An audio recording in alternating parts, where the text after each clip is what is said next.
Kau lupakan diriku, kau ingatku adalah debu, tetapi kau meninggikannya di hadapan malaikatmu. Shalom Bapak Ibu Saudara yang dikasihi Tuhan, saya percaya kita semua dalam berkat perlindungan Tuhan. Anda mengalami lawatan penyertaan Tuhan yang luar biasa. Kita bersyukur anugerah Tuhan terus berlaku dalam hidup kita. Anugerah Tuhan terus dinyatakan buat kita sekalian. Sampai hari ini Anda dan saya sebagaimana kita ada, itu semua karena kebaikan Tuhan. Saya mau mengajak kita sekalian membuka Alkitab kita dari kitab Mazmur pasal 123. Saya akan membacakan ayat yang pertama, mulai demikian bunyi firman Tuhan.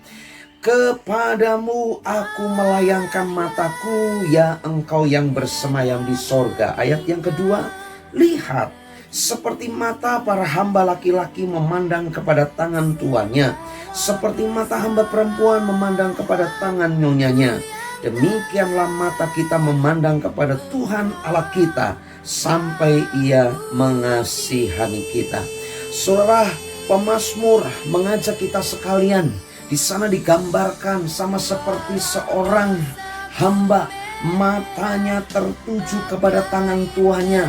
Sama halnya juga kita, mata kita tertuju kepada Tuhan, sampai Tuhan yang mengasihi kita menyatakan pertolongannya. Kenapa pemazmur sungguh-sungguh menggambarkan, melukiskan di sana sama seperti mata hamba laki-laki, mata hamba perempuan yang tertuju kepada tangan tuan dan nyonyanya. Saudara, di ayat yang ketiga, apa yang dialami oleh pemazmur di sana? Kasihanilah kami ya Tuhan. Kasihanilah kami, sebab kami sudah cukup kenyang dengan penghinaan.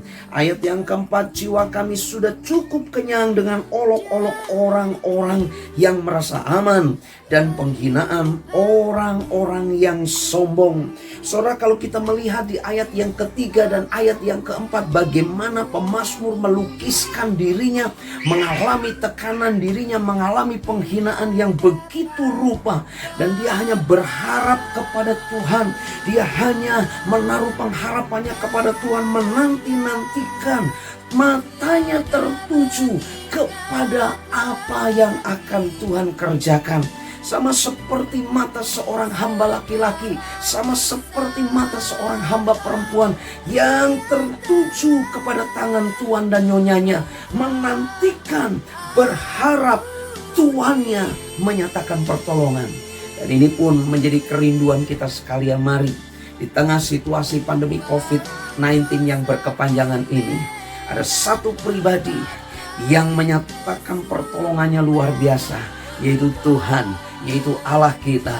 Saudara dan saya mengalami pertolongan Tuhan, mengalami penyertaan Tuhan, mengalami perlindungan Tuhan sampai hari ini. Itu adalah mukjizat yang terbesar yang Tuhan kerjakan buat kita sekalian. Saudara, mari terus kita tertuju kepada Tuhan. Jangan sampai kita digoyahkan dengan perkara-perkara yang terjadi di sekitar kita. Tetapi biarlah itu semua menjadi ajang kita makin tertuju kepada Tuhan. Kita makin menaruh harapan kita kepada Tuhan. Dan Tuhan pembelamu, Tuhan membela hidup kita. Tuhan akan menyatakan pertolongannya. Badai pasti berlalu, pelangi kasih Tuhan akan terbit dalam hidupmu, dalam hidup kita sekalian, rumah tangga, pekerjaan kita. Pertolongan Tuhan yang sempurna terbit dalam hidupmu. Haleluya, haleluya. God bless you all.